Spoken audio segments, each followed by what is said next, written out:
నమస్తే. ప్రస్తుతం మనతో పాటు సీనియర్ జర్నలిస్ట్ జగదేవ్ ఉన్నారు. ఆయనతో మాట్లాడదాం. నమస్తే సార్. సార్, ఆర్జీవి ఇప్పటి వరకు వైసీపీకి సపోర్ట్ గా 2-3 సినిమాలు కూడా తీసి మళ్ళీ తర్వాత అంటే వైసీపీకి డైహార్డ్ ఫ్యాన్ అన్నట్టుగా కూడా బిహేవ్ చేసింది చాలా సార్లు. జగన్ కి ఎంతో సపోర్ట్ చేశారు.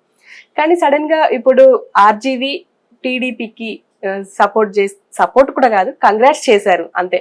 దాంట్లో చంద్రబాబు నాయుడుకి, పవన్ కళ్యాణ్కి, లోకేష్ బాబుకి అందరికి కంగ్రాట్స్ అంటూ ఒక ట్వీట్ పెట్టారు. అసలు దీన్ని ఎలా చూడొచ్చు అంటారు మనం? ఎలా చూడాలో అర్థం అవట్లేదు. ఎందుకంటే ఇదే ఆర్జీవి గారు చంద్రబాబు గారు సభలో అవమానం జరిగిన తర్వాత బయటకు వచ్చి ప్రెస్ ముందు కన్నీరు మున్నీరయ్యారు.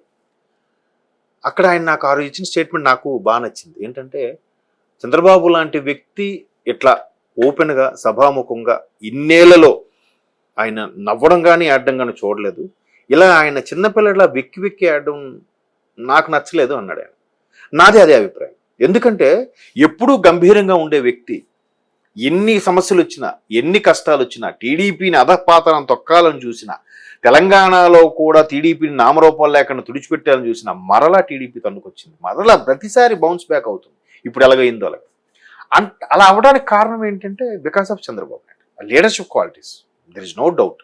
ఎందుకంటే ఆనాడు అందరూ చెప్పేది ఏంటంటే ఎన్టీఆర్ గారిని వెన్నుపోటు పడిచి ఈయన పార్టీ పగ్గాలు తీసుకున్నాడు అన్నారు. కానీ ఒకవేళ అలాగాని ఆయన అప్పుడు చేయకపోతే టీడీపీ అనేది ఉండేది కాదు అని చాలా మంది అభిప్రాయంలో నాది కూడా అదే అభిప్రాయం.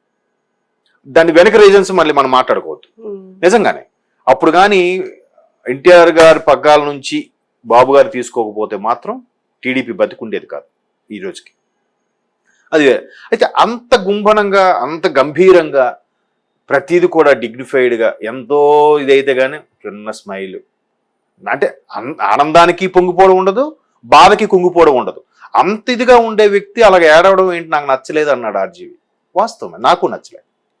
It the same time vice versa నేనేమంటానంటే దేనికి, ఏ పార్టీకి, ఏ వ్యక్తికి వ్యక్తి పూజలు కానీ అసలు భగవంతుని కూడా నమ్మని ఆర్జీవి ఇలాగ ఒక వ్యక్తికి పూజ చేయడంగా మారిపోవడం నాకు నచ్చలే. మీరు అన్నారా వైసీపీకి, నిజమే అది. ఎప్పుడైతే టికెట్ల రేట్లు తగ్గించారో, కేవలం పవన్ కళ్యాణ్ సినిమాని దృష్టిలో పెట్టుకొని ఏవైతే సెట్టింగ్లు చేశారో వాటన్నిటి దృష్టిలో పెట్టుకొని ఈయన మరి మీరు తీయండి అని చెప్పి ప్రభుత్వం మీద సెటైర్లు వేసి పెగ్గు గ్లాస్ పట్టుకొని కూడా మాట్లాడి, మీరు సత్తా ఉంటే మీరు తీయండి సినిమాలు అంటే ఎవడో ఒక ఆయన అన్నాడు, పేరెందుకు, మా ఎక్స్ మంత్రి, మేము హీరోని పెట్టి మా పిల్లల్ని పెట్టి తీస్తాం, తీసుకోండి, చెయ్యండి, ఒక్కడు వస్తాడేమో చూడండి థియేటర్కి అన్నట్టు కూడా ఈయన మాట్లాడిన వ్యక్తి. తర్వాత పేరు నాని గారిని కలవడానికి వెళ్ళి, సినిమాటోగ్రఫీ మంత్రిగా ఉన్నప్పుడు పేరు నాని గారి కలవడానికి, అక్కడి నుంచి మరి మారిపోయాడు. ఆయన మారిపోయాడు అనుకోవాలి. ఎందుకంటే ఆయన ఎప్పుడు ఒక వ్యక్తి ఆరాధన కానీ, ఒక దైవభక్తి కానీ, లేదంటే ఒకటి ఇలా అనుకుంటాడు, అమ్మో సొసైటీ ఏమనుకుంటుంది నా గురించి అని కాదు.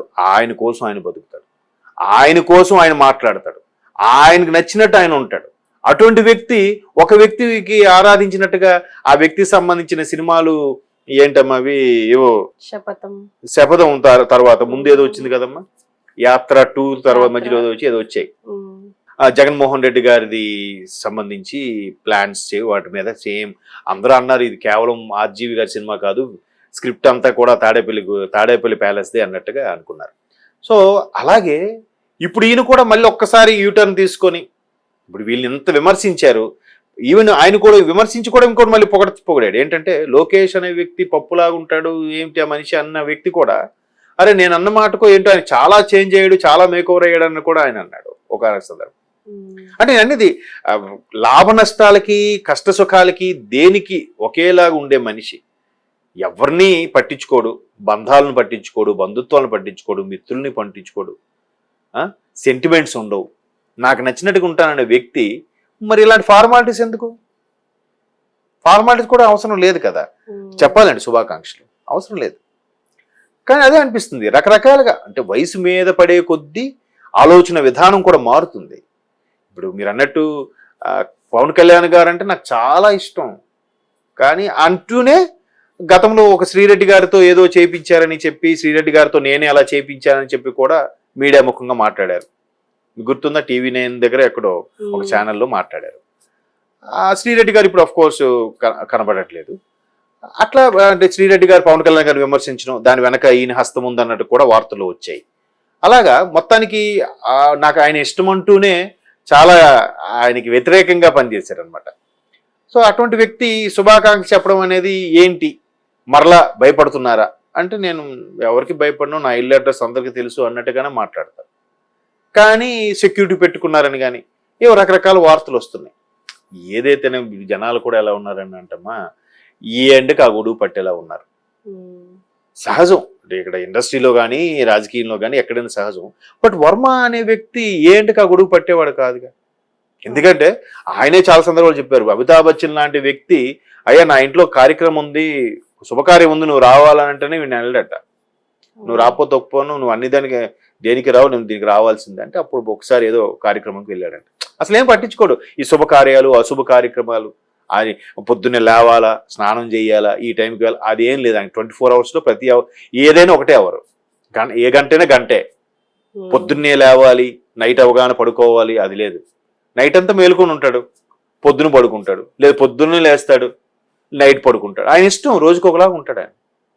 అంటే అదే అలాగా ఈ దేనికి పద్ధతులకి సిస్టమ్కి దేనికి తల ఉంచిన వ్యక్తి ఫస్ట్ టైం ఒక పార్టీకి కొమ్ము కాశాడనే చెప్పుకోవచ్చు. మీరు అన్నట్టు శపథం లాంటి కొన్ని సినిమాలు చేసిన తర్వాత.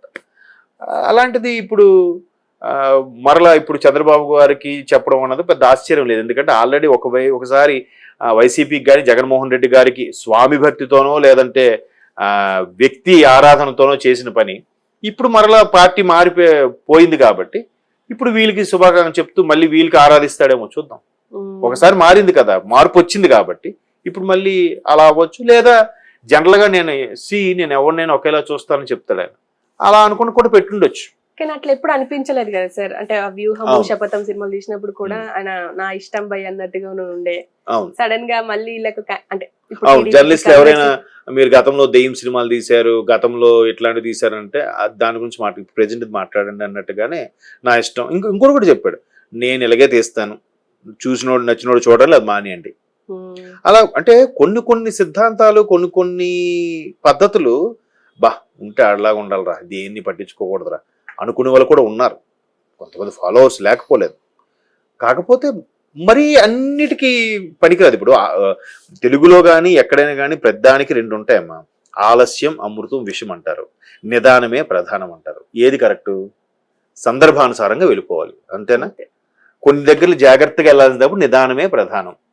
లేదు అక్కడ లేట్ అయితే కొంపలు మునిగిపోతాయి అన్నప్పుడు ఆలస్యం అమృతం విషం అయిపోతుంది అన్నట్టుగా ఉంటారు. అంతేగాని అన్నిటికీ నిదానమే ప్రధానం అయితే ప్రాణాలు పోతాయి. అక్కడ అన్నిటికీ ఆలస్యం అమృతంతో గాబరకి వెళ్తే జారి పడతారు కదా. ఎక్కడ అలాగే ఆయన కూడా కొన్ని సందర్భాల్లో నచ్చుతాడు, కొన్ని సందర్భాల్లో నచ్చడు. అన్నిటికీ ఒకటే అంటే కాదు కదా. కాబట్టి అలాంటి విషయాల్లో కొంచెం చాలా మంది ఎక్కువ మంది ఆయన వదిలేసాడు, ఆయన గురించి ఎందుకు మాట్లాడుకోవడం వేస్ట్ అనుకునే వాళ్ళు ఉన్నారు. లేదు రబ్బా అనుకుంటా కానీ ఆయన ఉండడం కష్టంలో అనుకునే వాళ్ళు కూడా ఉన్నారు. మేబీ వ్యక్తి ఆరాధన ఇప్పుడు జగన్మోహన్ రెడ్డి గారి నుంచి స్టార్ట్ చేశారు కాబట్టి మరలా ఈ శుభాకాంక్షలు చెప్పడం ఇవన్నీ వచ్చాయి. ఎందుకంటే ఒకవేళ గెలిచినా కూడా వ్యంగ్యంగా ఏదో పెట్టేవాడు ఆయన డిఫరెంట్ గా, దాని మీద మళ్ళీ మనం చర్చలు చేసుకునేలాగా ఉండేది.